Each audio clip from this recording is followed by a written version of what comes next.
Ces stèles proviennent de Carthage, en Tunisie, et datent des 3e, 2e siècles avant Jésus-Christ.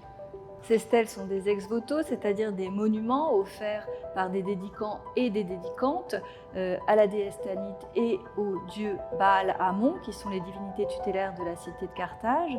Elles étaient déposées dans le Tophet, qui est un sanctuaire hybride, lieu de culte et en même temps nécropole, puisque des restes d'enfants ont été découverts dans des urnes cinéraires. Ces stèles à fronton présentent pour la plupart d'entre elles une dédicace avec le nom des divinités, Tanit et Baal-Hamon, le nom du dédicant, de la dédicante, son ascendance et parfois son origine géographique. À ces inscriptions s'ajoute un certain nombre de motifs, dont le signe de Tanit, qui est un signe géométrique, également des animaux, tels que des béliers ou des bovidés, et des motifs végétaux, dont le palmier, dattier, les fleurs de lotus ou encore les grenades.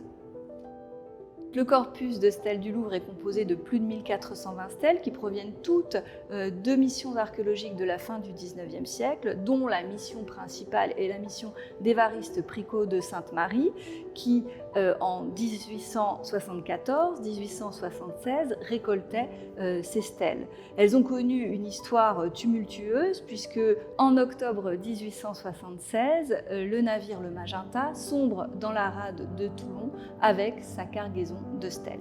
Plus d'un siècle plus tard, entre 1994 et 1997, des fouilles ont été entreprises dans la rade de Toulon pour repêcher un certain nombre de ces stèles. 80 ont ensuite rejoint la collection du musée du Louvre.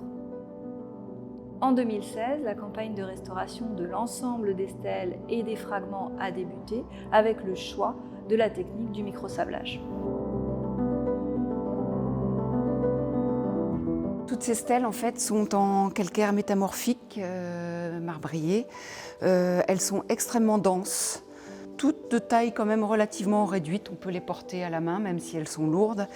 Pour certaines des stèles qui sont restées au fond de la mer pendant un siècle, on retrouve des agglomérats composés de fer, d'encroûtements calcaires incrustés dans l'épiderme de la stèle. Pour le microsablage, on commence par prendre tout un lot de stèles que l'on photographie.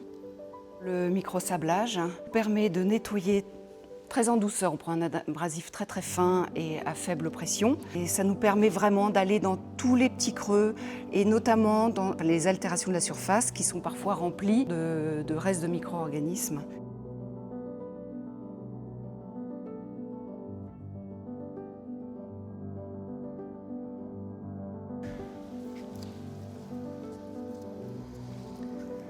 Donc voilà la stèle une fois nettoyée. On voit des restes de terre qu'on ne soupçonnait même pas tout à l'heure. Des tas de veines. Les traces d'outils aussi se voient nettement plus facilement. On a les traces de finition que l'on a la plupart du temps sur toutes ces stèles. À la suite de ce microsablage des stèles, elles sont redéployées au sein de la réserve qui est une des réserves du département des Antiquités orientales. Les stèles sont classées dans l'ordre, les numéros d'inventaire dans l'ordre croissant afin d'en faciliter le prélèvement quand on a besoin de l'une d'entre elles. Et elles sont déposées sur les étagères directement sur une place d'azote qui permet donc de rendre plus souple la surface. Et celles qui sont soclées eh bien, sont présentées de manière verticale, sinon toutes les autres sont présentées à l'horizontale. Le Corpus Inscriptionum Semiticarum est un volume épigraphique créé par Ernest Renan en 1867. Il est composé de plusieurs volumes, un volume de planches extrêmement précieux avec les séries de stèles notamment qui nous intéressent à partir des estampages, et le volume de textes qui regroupent les descriptions en latin de chacune de ces stèles et la transcription de l'inscription qui figure sur chacune de ces stèles. Malgré son ancienneté, cet ouvrage est extrêmement précieux et a permis notamment, dans le cadre de cette étude, de réassocier un certain nombre de fragments entre eux. Ces stèles, qui ont fait l'objet d'une étude pluridisciplinaire depuis 2015, vont être valorisées à travers une exposition à partir de janvier 2023 et la publication du catalogue raisonné de l'ensemble du corpus.